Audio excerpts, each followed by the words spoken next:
Chiefs are out there hitting in the heat in St. Joe. Our man is on the scene today on Locked On Chiefs. From the land of the free and the home of the Chiefs, this is the Locked On Chiefs podcast. Welcome back, everybody. This bonus episode for you live from St. Joe. Chris is on scene. We're brought to you today by LinkedIn, sorry. You can get LinkedIn on the Locked On NFL with our code Locked On NFL. It's going to get you all the candidates that you're looking for faster. So if you're looking for help, post your job for free on linkedin.com/LockedOnNFL. Terms and conditions do apply. Bonus episode for you here. The pads have finally come on. This is the next step forward. Who stood out and who didn't? The cornerbacks had a day and maybe ruined the return of one of the most exciting players we've had in a while. We're going to talk about that coming up. Rotation, round after round after round, is what goes on right now as they're trying to get looks at everybody and how they handle the physicality. And we're going to start with defense coming up and winning this day. We're brought to you here every day on this platform on YouTube, free and clear, everywhere else as well, on Spotify, on Apple Music, on any place you can get a podcast. You can get us for free 5 days a week. You locals already know that. And for those of you that just got signed up to the Insider text line, congrats. You're going to see live updates from camp as well. That's at 816-357-8781. Thank you for making us your first listen, and check out another Locked On show for your next one. Now let's get started, Chris. He is the guy who runs Chiefs Corner. You've probably seen it. You should go sign up and get onto that Substack. I'm Ryan Tracy, the founder of Rogue Analytics and Performance Consulting, NFL33.com, and RGR Football. Defense wins the day. I'm excited when you come tell me, hey, we're going to talk about defense first, because that's what I saw. So lay it on me. How did they do? I think they did a lot better than the offense. The offense looked like they were not in sync. They were not in unison a lot. When the first team came out, Patrick Mahomes didn't look like his normal self. He wasn't crisp. He wasn't hitting receivers. I do think the pads really kind of adjusted things a little bit and made it more in favor of the defense, which makes sense.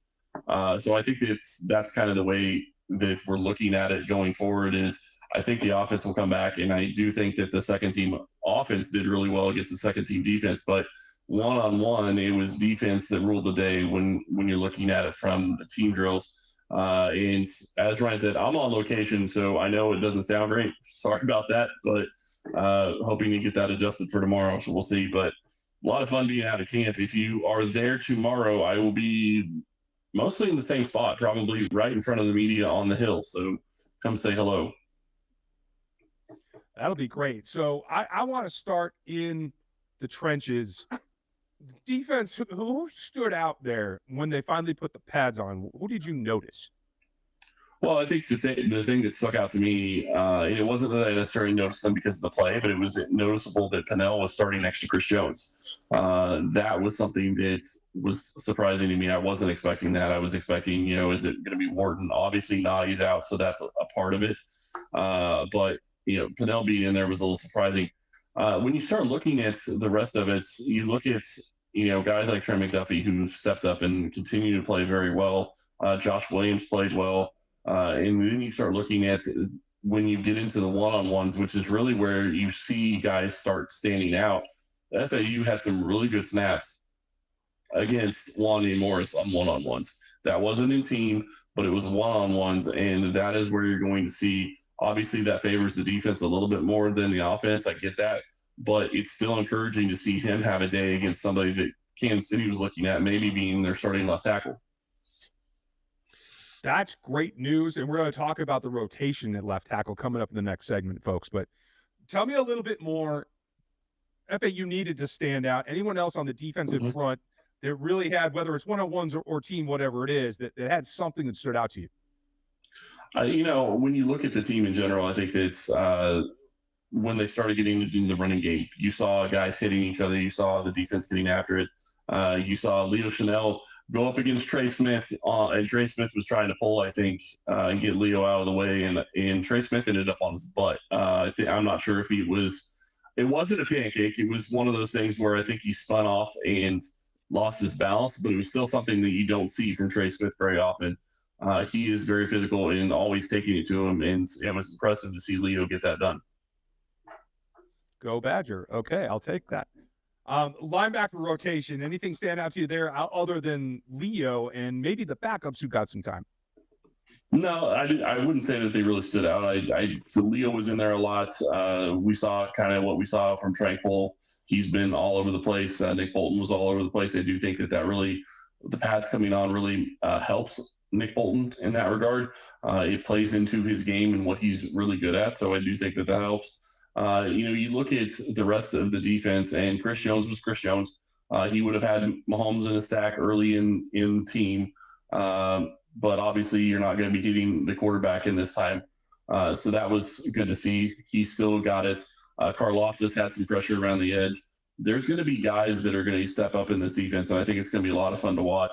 I'm really curious, and we will talk about this later in the next segment, but I'm really curious to see how it continues when you start looking at the corners, because Josh Williams and Najee Johnson both played CB, and then you also had the safety rotation as well. So we'll talk about that in a second, but just watching all those guys get on the field and get after it and have fun hitting people. And then, you see other things that's going on. I mean, you see the defense doing what they're doing. You see special teams off to the side doing other things. And you get a guy like Matt Ariza who's punting like crazy over on the other sideline, punting from the 40, puts it inside the 5, and it just drops. I watched him punt it 50 yards, and it just dropped right at like the 4-yard line. And I'm just sitting there going, well, that is exactly what you want to see. Harrison Butker hit a 60-yard field goal. I mean, there's lots of different things that I saw. Defense definitely stood out with their effort today, and I'm expecting the offense to get more in sync tomorrow. Yeah.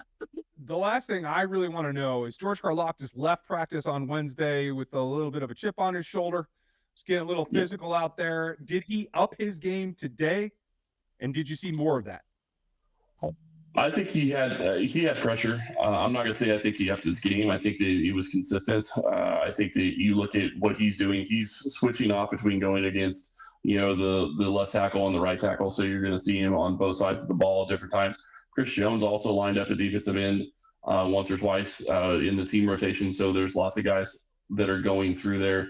But George's attitude did show up in one-on-ones. George's attitude did show up. I mean, it shows up when they're going against each other in team, but it doesn't stand out as much because everybody's expecting the hits. Everybody's expecting, not necessarily be taken down because they didn't do a ton of tackle to the ground, but you're expecting to get hit. This is when the pads are on. This is exactly what you're expecting.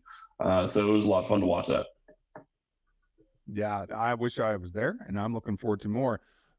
Guys taking rotations in and out of the lineup, who did what, where, and when. It's coming up next here in the Locked On Podcast Network. Passion, drive, patience. It brings the trophy home, just like the Chiefs have, and it can also affect your main vehicle, your ride or die. eBay Motors has everything that you need to maintain that vehicle, give it its peak performance, as well as over-the-top superchargers, roof racks, exhaust kits, LED lights, everything to make it speedy, powerful, and stylish, all at eBay Motors, because they have you covered. Over 122 million parts for your die, and you'll always find exactly what you're looking for because eBay has a guaranteed fit. Your part will fit your ride every single time for your money back. Because with eBay Motors, you're not burning cash, you're burning rubber, at least you're trying to. With all the parts that you need and the pieces that you want, it's easy to turn your car into an MVP and bring home that win. Keep your ride or die alive at ebaymotors.com. Eligible items only. Exclusions do apply. Guaranteed fit is available for U.S. customers only. Do not forget to check out Locked On Sports today here on YouTube and on Amazon Fire TV. It takes the shouting out of you. You don't have to listen to it anymore. You get our experts every day on every show, 24/7, whenever you need it. Make sure you get sub here on YouTube or on Amazon Fire TV to Locked On Sports today. Today is what I want to know about. There's a number of rotations here that are critical, no more so than the left tackle spot. What did you see and how did you interpret it? Who got the reps where? Suamataia started at left tackle, and it looked pretty evident to me that was going to be the case before team even started, because when you watch them come out and you watch them warm up, and then they go hit the sled for the first couple of minutes just to kind of get warmed up a little bit. you have the number one offensive line running together. You have the number two offensive line running together. So it was pretty evident quickly that Suamataia was going to be the guy that was at left tackle to start with pads, and Caliendo was next to him. So I do want to be clear on that as well. So left guard and left tackle, those are your two guys. And that really sticks out to me because when you look at it, Suamataia, we've been talking about a guy that we think is going to probably start for the Chiefs just because that's what we're expecting. And they're starting him while Wande Morris got a lot of snaps before. They're starting him in pads day one. And that says a lot to me. I think that there's a lot to be said about putting the rookie out there day one in pads.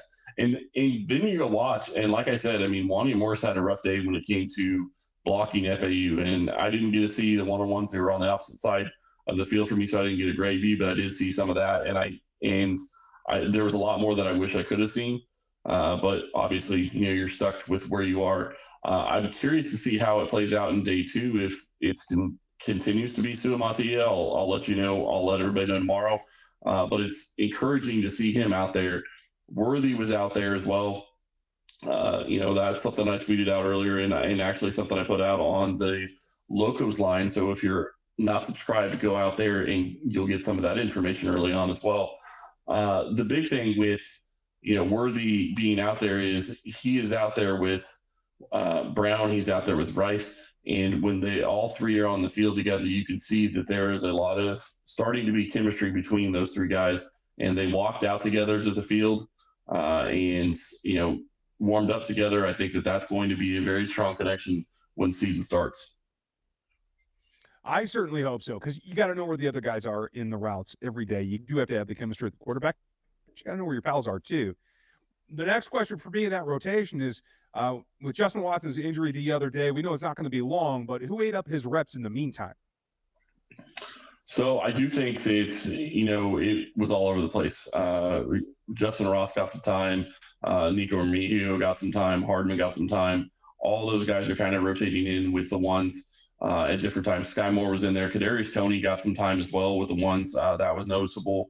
But he also had a lot of time with the twos and was a favorite target of Carson Wentz during team with the twos. So lots of different things in rotation when you're talking about the wide receivers, the tight ends. I didn't really see, and this is something I'll watch for closer tomorrow.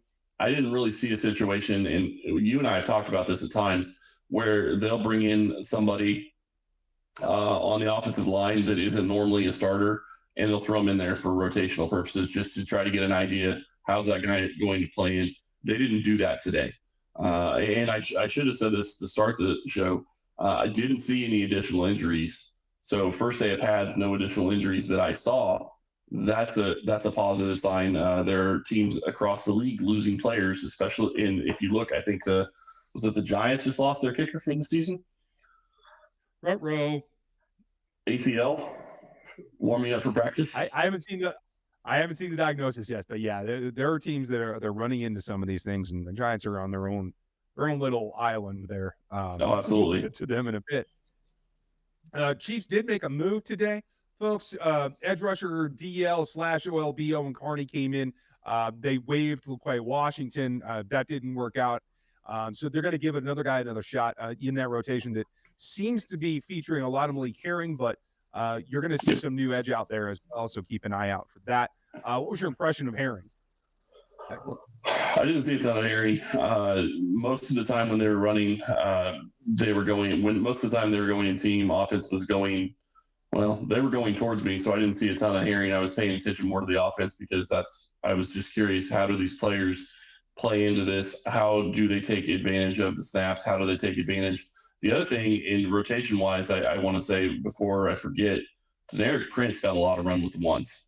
Especially when they were practicing the running game. That was surprising to me. Clyde was out there. It looked like he was healthy. And I want to be clear, it's not that I think that they were taking Pacheco off the field. It was just that they were giving Prince a chance with the ones to see what he had, and he was showing out. So I think that that's encouraging for his chances of making the roster. Yeah, I agree. I had him as one of the guys that made the roster. I thought CH would stay ahead of him. We'll see if that remains true. Sounds like he's getting more run with the ones. We'll see who fills out that running back room as days go on, but we got to flip over. And the guys that have to stop the passing game have to come up big for this team this season. What's going on with the corners and who's stepping up coming up next here on the Locked On Podcast Network? When you're hiring for a small business, you want to find the quality professionals with the right fit for the right role. That's why you have to check out LinkedIn Jobs. It has the tools to help you find the right professionals for your team. I'm always looking at LinkedIn. It isn't just a job board. LinkedIn helps you find professionals you can't find anywhere else. Even those who aren't actively looking or searching for a new job might be open to the perfect role. In a given month, over 70% of LinkedIn users don't visit other leading job sites. So if you're not looking on LinkedIn, you're looking in the wrong place. On LinkedIn, 86% of small businesses get qualified candidates within 24 hours. Hire professionals like a professional on LinkedIn.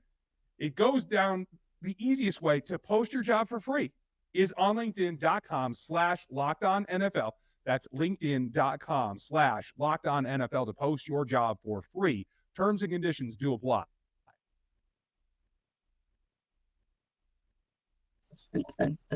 My terms and conditions are get in that dude's face and stop him from running his route. That's what I'm looking for. So who was able to accomplish that? When I told you what I wanted to talk about, I should have said DBs, not CBs, because I do want to say, the safeties kind of changed around a little bit too. And it has to do with the CBs as well, because what we've seen most of the time, what's been reported at camp is that Shamari Connor's been running the slot. Today, Trent McDuffie moved to the slot. I'm not going to say that he ran there the entire time. I would say it's probably closer to 50-50.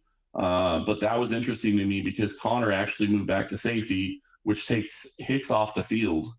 And you have Trent McDuffie at the slot. And then you have Nazi Johnson and Joshua Williams out there. And one of the plays of the day, I think, in my mind, is you go out and you watch Mahomes try to attack the defense early, and he's trying to throw the ball deep. And we've seen him connect with Worthy. I don't remember what exact throw it was. It was one of the first probably 4 or 5 throws that Mahomes had.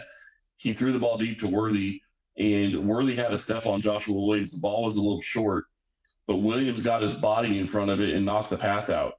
Williams is continuing to put snaps together, and that's going to be important to see how that shakes out, because when Connor did come back in and play slot and McDuffie went outside, it was generally speaking Nazi that was the other corner. So it's a situation where Williams is still on the back. It is still not that guy that's stepping in as maybe CB, I guess, I don't know what you would call it, CB2, CB3, just depending on how it shakes out and how they're going to play defense. All this to say Justin Reed still isn't out there either, so that's part of why Connor was playing safety. That's not going to be the case if Reed's out there, obviously. Yeah, I'm interested in that, and I wonder if that leads to, or that is derivative of, maybe a more prolonged absence of Justin Reed than we originally thought, having to shift some of those responsibilities. What happens next, I think, for Williams was there any sign of Jalen Watson out there working back or getting closer to being back on the field? No, he was out there. And while we're talking about injuries, Joe Cheney was out there. Justin Watson was out there, which is a positive for him to possibly be able to return sooner rather than later. Obviously Nazi Johnson practiced today, so that was a good sign. We talked about it the other day that we thought it was going to be okay, and obviously he was out there in pads practicing, so that's a great sign for him. I did see Watson out there not practicing. I did see Watson out there. He was out there, Noddy was out there, so I think all their guys. The one I don't remember seeing is B.J. Thompson. We start looking at the injury-wise. Justin Watson was out there. He wasn't practicing, but he was actually he showed up like Justin Reed has, like Jalen Watson has.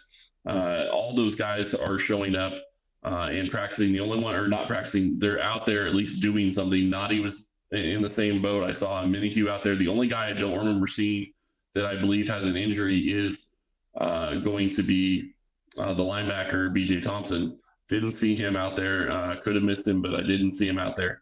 But there's a whole question whether or not he's going to be able to play, so it's not too shocking that he wasn't out there. But generally speaking, when these guys are out there, they're close to being able to return. So I would think that we're going to see in the coming days that those guys are going to be able to show back up and practice. It may not be this week. It may be next week. We'll see. But Jalen Watson, it doesn't look like he's going to be practicing. I would probably guess, based on what I saw, I don't think that any of those guys will probably be practicing the next 2 days. Let you know if that's different. But right now, at least they're out there with their teammates, and that's a good sign that they're not too injured. Yeah, I hope that that's the way that it goes. Looking forward to tomorrow. What do you need to see on second day for you at camp as a takeoff on what happened today? I really want to see if I can go find one-on-ones more, because what you're going to see in the one-on-one situations is, what defensive linemen are winning, what offensive linemen are winning, how are they dealing with the different guys that they're going to be going against. And I don't expect everybody to win. I mean, I don't expect the tackles to win every single rep. I don't expect the interior offensive linemen to win every single rep, but can you be consistent? Can you move and do what you need to be able to do? I want to see that a little bit more. I want to see the offense look crisper. Mahomes needs to be, and it's not that I think that he had a horrible day, but he wasn't as crisp as he has been early in camp. And I don't know if that was people that were being off a little bit on the routes because pads came on and they're adjusting, getting to the point where they now have to adjust back to people hitting them versus not hitting them. I mean, that could be playing into it. I mean, there's lots of different things there. So I want to see him have a better day tomorrow, which I would expect considering it's family fun day. And they usually like to take advantage of that type of thing. I should also say it was interesting. They only practiced till about 10:45. I think that they could have gone maybe 10, 15, 20 minutes or longer, but Reed gave them a little bit of a break on day one of pads. I think that's kind of indicative of the way he likes to run things. I mean, he likes to run a grueling camp, but he's doing it the way that it needs to be done right now. You don't want to get too much. You don't want to get too much, and you don't want to get people injured trying to get them acclimated. So I do think that that's going to be something that'll change. And then you look at, is Wiley going to show up? And I'm not saying that he didn't do anything. I just didn't see the consistency. I didn't see, him making plays. He did have a catch or two, but obviously he's, tight end 2, tight end 3 at this point, probably more tight end 3. It's going to be something where he's not going to get as much run. So just kind of seeing consistency. I want to see, can the guys that stood up on defense today stand up again tomorrow? Are they going to be able to back it up day after day? Or is the offense going to take advantage of maybe coming back after a day and adjusting? Yeah, I hope that they can step it up. I'm looking forward to see what happens then. Folks, make sure you like and sub and get attached to us as we go through, because we are here for you 5 days a week plus for free on every platform, starting here on YouTube and going to Spotify, going to Apple Podcasts, everywhere. And get on our text line at 816-357-8781. It's right there at the bottom of the screen. Go text that, and you can get signed up to be an insider with the rest of our locos every day and get updates from training camp with Chris. Man, I hope that you're surviving the heat, and I hope that you're ready for it for tomorrow. Well done, and thanks for giving us your eyes. Yeah, I'm looking forward to it. It wasn't too bad today. I'm going to be taking a little bit more water tomorrow, I believe. So that should be good. And I'm actually going to show up a lot earlier tomorrow because it's going to be busy. Yeah, it certainly will. Folks, have a great night. Wish Chris some luck. Go find him in the stands if you can, and enjoy your next day towards the three-peat run for the Kansas City Chiefs. We'll be with you. Thanks for listening now, and we'll talk to you next time.